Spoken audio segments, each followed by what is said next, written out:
পারতো না। এই জন্য পৃথিবীতে মনে হয় রাজাকারের মতো ঘৃণীয় ব্যক্তি আর কেউ নাই, বিশ্বাসঘাতক আর কেউ নাই। সো এই জন্য তাদেরকে যে আমাদের ঘৃণা করা উচিত, এটা শুধু আমরা করবো, আমাদের পরবর্তী জেনারেশন বা আমাদের পরবর্তী যারা আছে তারা কি করবে না?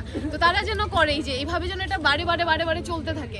এই জন্য আমরা এই যে উদ্যোগ নিয়েছি, এটা এভাবে করছি যেন পরবর্তীতে আমাদের যে নতুন প্রজন্ম আছে, তরুণ প্রজন্ম আছে, তারা যেন এটা দেখে আরও বেশি বুঝতে পারে যে কেন রাজাকার আসলে ঘৃণীয় পাত্র, কেন তাকে ঘৃণা করা উচিত। এই জন্য আর কি যেভাবে জুতা মারা কর্মসূচি করা হয়েছে। আমরা তো আরো দেখেছি যে এই রাজাকারদের ছবি বিভিন্ন জায়গায় সুন্দরভাবে সাটিয়ে সেখানে পজিটিভ ভাবে প্রেজেন্ট করা হতো বা হয়েছে কয়েকদিন আগেও। সেটা আসলে কারা করে বা কেন করেছে?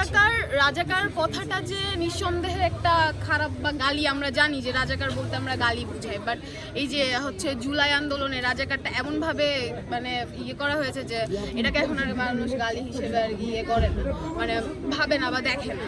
সো এটা যে আসলেও গালি, এটা যে আসলেও খারাপ একটা জিনিস, এটা যে একটা মানে আসলেও খারাপ ব্যাপার যে রাজাকার আসলেও ঘৃণার যোগ্য। সো এই জিনিসটার জন্য আমাদের এই জুতা মারার এটা করা হয়েছে আর কি, যেন এটার মাধ্যমে মানুষজন বুঝতে পারে যে না, রাজাকার আসলে কোনো ভালো জিনিস না, সেটা আসলে মানুষ যেন ঘৃণা করে বা মানুষ যেন বুঝে যে এটা আসলে ক্ষতিকর ছিল। আপনার কি মনে হয় যে ৭১-এর যে সঠিক ইতিহাস সেটাকেও বিকৃত করার চেষ্টা করছে?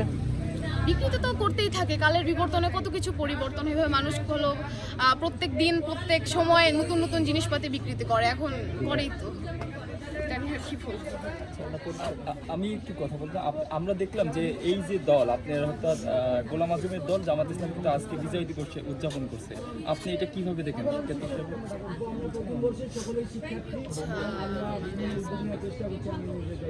এখন দেশের টিকে থাকার জন্য তো মানুষ করবেই কিছু না কিছু, ভণ্ডামি তো করবেই, তো ভণ্ডামি করছে আর কিছু না।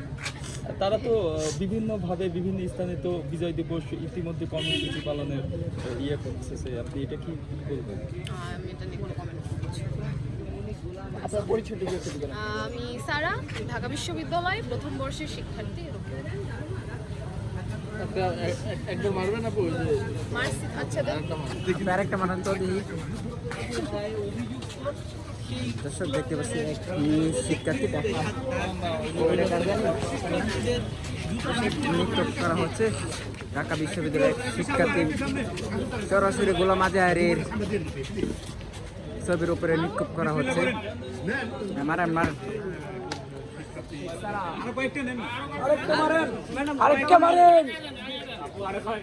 একজন ঢাবি শিক্ষার্থী, তিনি তার ঘৃণা স্তম্ভে ঘৃণা প্রকাশ করছেন। রাজাকার শিরোমণির প্রতি ঘৃণা প্রদর্শনের মধ্য দিয়ে বাংলাদেশ এবং বাঙালির যে ইতিহাস ঐতিহ্য সেটিকে সমুন্নত রাখার দৃঢ় প্রত্যয়